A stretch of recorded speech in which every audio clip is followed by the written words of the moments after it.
Hey, Pastor Mark here.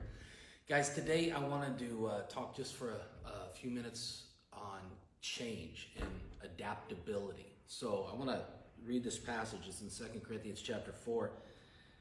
He said, "Therefore we do not lose heart. Though outwardly we are wasting away, yet inwardly we are being renewed day by day. For our light momentary troubles are achieving for us an eternal glory that far outweighs them all. So we fix our eyes not on what is seen, but on what is unseen. Since what is seen is temporary, but what is unseen is eternal." So our life, it's changing all around us. We see that. What is seen is temporary. It's changing. And it's difficult. It's hard, to say the least. And I think for us, the only way that, at least in my opinion, I see us coming through this better and stronger is, one, that we fix our eyes on what is eternal. We fix our eyes on Jesus as we're going through this. What are you doing inside of me? What are you doing? He's always at work doing something good, even though it's tough, even though it's rough. And secondly, is going to be our ability, our capacity to be adaptable and to be fluid during this time. So right now we're experiencing massive amount of changes all around us, so that we need to have massive amounts of adaptability all around us. I don't remember who said it first, but the only thing constant in life is what? Change. Change. It's normal. It's not normal not to change. In fact, change is necessary. I don't know if you know, it's necessary for life.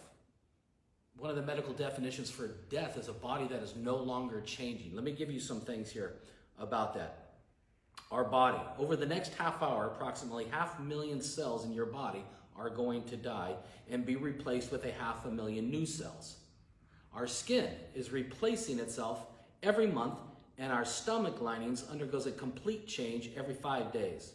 Our liver every 6 weeks, your skeleton every 3 years. Your entire body transforms every 5 years for men and every 7 years for women. So change is not only natural, change is essential. Not to change is to die.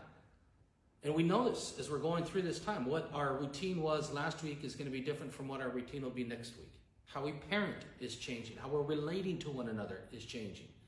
The way we spend our time is changing. The way we spend our money is changing. We are going through, to not overuse this word, unprecedented times that are going to require unprecedented adaptability. So I want to give this quote from an author and a psychologist, Guy Winch.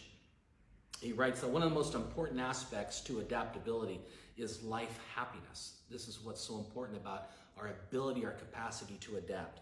He said this: "We constantly meet psychological challenges. They're going to come to us. Some of us succumb and we feel hopeless, disempowered, and give up.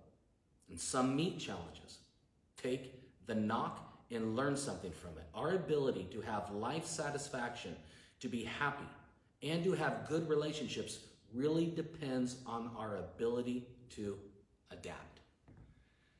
I wish we didn't have to try so hard to adapt during this time. It's coming at us from all angles, and none of us are going to do it right all the time. So we need grace for ourselves. We want to posture ourselves with this idea that, okay, I'm ready to adapt. I'm not even waiting for that situation to come where I have to. I'm ready, so that when it comes, I realize, okay, this is part of the new routine of my life. I need to adapt. I'm going to have grace with myself, and I also have to have grace with others, because it's not easy for any of us to be that adaptable and to change. So lots of grace, but a willingness and a resolute to be adaptable. I think it'll get us through. I hope that's encouraging to you. I've been thinking about it today. I'll see you next Monday. God bless you guys.